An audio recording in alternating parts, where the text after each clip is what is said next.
Hi everyone. Well, I have been listening to a lot of debate lately here in Canada as we are beginning reopening and our vaccine rates are going up, yet our first dose vaccine rate has slowed right down to a trickle.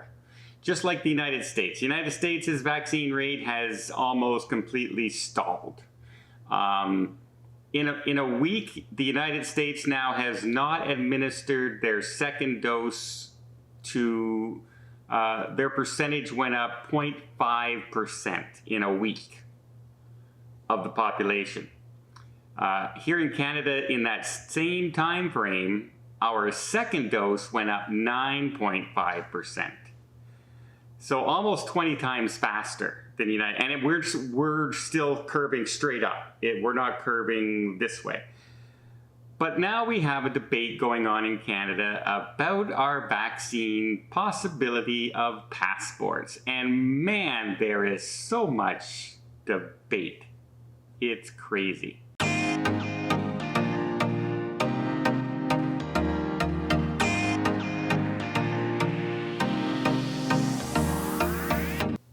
So first off, I'm going to say, as far as international travel is concerned, it doesn't matter what we think you should get a vaccine passport or not. You're going to need to show proof of vaccine because countries aren't letting you into their country unless you show proof of vaccine.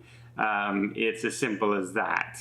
So yeah, that's not even a debate. But what we're talking about now is countries like France, for instance, who have just come out and said, you know what, if you want to go to the pub or you want to go to a crowded concert or something along those lines, you may have to show proof of passport, like proof of vaccination, to get into these larger crowds, these larger settings with a lot of people.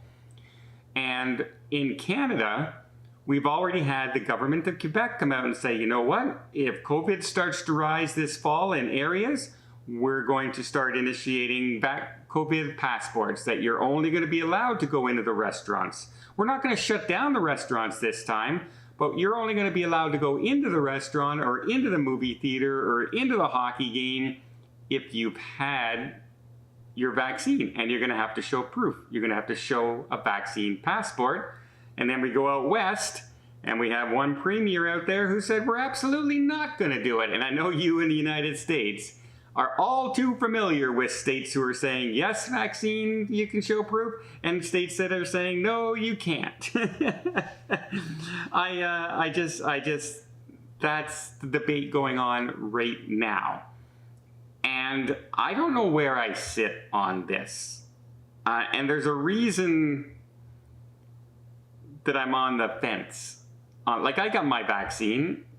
It's done. I'm over with. Big deal. Nothing happened. I'm fine. I didn't paralyze myself. I didn't poison myself. And I now can go and travel anywhere I want, if there's any restrictions. And you know what? I'm part of that percentage that now says we can open the country again. And if you've noticed, if you're into the travel industry, like I'm pretty in tune with the travel industry, and you'll notice, even though travel has started across the United States, and travel has started with cruise ships, you'll notice the airlines and the cruise ship stocks have still started to fall. And you're wondering why. And that's because many people now are predicting the United States this fall, when flu season hits, is going to have a resurgence of COVID. And I'm afraid that that might happen. I hope it does not. I really hope it does not. Because the United States was like our envy here in Canada on how fast you were vaccinating people, on how quickly it was going, and then how fast you were able to start opening. And then it just stopped into a dead trickle. And probably by the end of this week, beginning of next week, we're going to pass you here in Canada by a percentage of the population fully vaccinated. Easily. And we're going to surpass you by a lot within the next month. because the hesitancy here is not there. But I've been listening to some debates on the radio, and we were talking that the questions have been put out saying, should there be consequences if you refuse to get vaccinated? Not because you can't, not because there's a medical reason or anything, anything like that, but just you refuse to get it. Should there be consequences? And I'm on the fence, right? I don't think anyone should have to show proof to get into a grocery store or to do anything like that. I don't want that to happen here in Canada. I don't want that to happen anywhere. So that's where I stand. However, when I'm listening to the people arguing that side, I can't believe how many kooks there are. I really can't. I was listening to this one woman who called in and said, there's this, and the host said, where first of all, she's saying things like, my own healthy body is going to get rid of COVID, and I can't catch COVID and things like that because of my own health. I look after my own body and I'm good, and I can never catch it. That's like saying you can never catch the flu. You can never catch, the measles, smallpox, polio, just because your body's healthy. It's a disease. It will catch you. You might fight it off better, but it can still catch you. But the doctor said, and she's saying that, there's all these cures to it, that we don't have to get a vaccine. We could just do this and this. And the host says, so where are you getting all this information? Oh, there's reliable sources out there. He said, well, name one.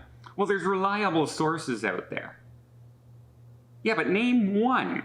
He says, because in 16 months of COVID, I've interviewed probably 30 to 40 different professionals, and every single one of them are high up in the medical system, into the universities, into the disease control, into scientific, epidemiologists and all this, and not one of them are saying what you're saying. Not one. And she goes, well, I believe they're out there saying it, but I believe they're saying it to hold us down. Hold us down from what? Like, I know there's conspiracy theories out there, and I can read into some of these just as much as the others. But when you hear people talk, some of the people that are calling in and just saying stuff and comparing things to, just atrocious things, the Holocaust, and all, just comparing this to that.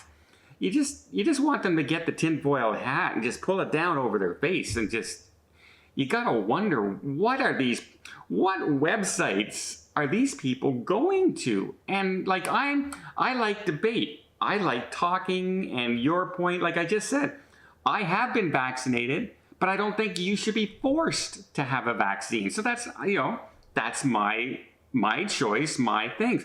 Do I think you're going to need it to travel? Yes, I do. But do I think you should need it to go to a grocery store? No, I don't.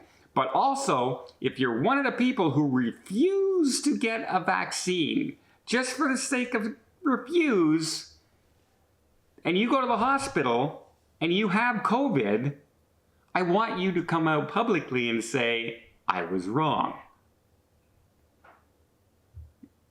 And you know what? I don't know. I was listening to these people, and they really sound like they're listening to every conspiracy theorist website and YouTube channel and Facebook post on the planet. Because some of the arguments they're bringing out, one guy actually said that SpaceX, that just went into space, went up there to check if their program of the virus was working. That's right, SpaceX. Richard Branson went up to space to make sure that that diabolical COVID vaccine was working in the population and controlling us. A person actually said that in Ottawa. Oh my God. Maybe we need to just end YouTube, end Facebook, end Instagram, end the news broadcasts, end everything, and go back to actually teaching reading, writing, and arithmetic in schools. Because I have no idea where some people are getting this information.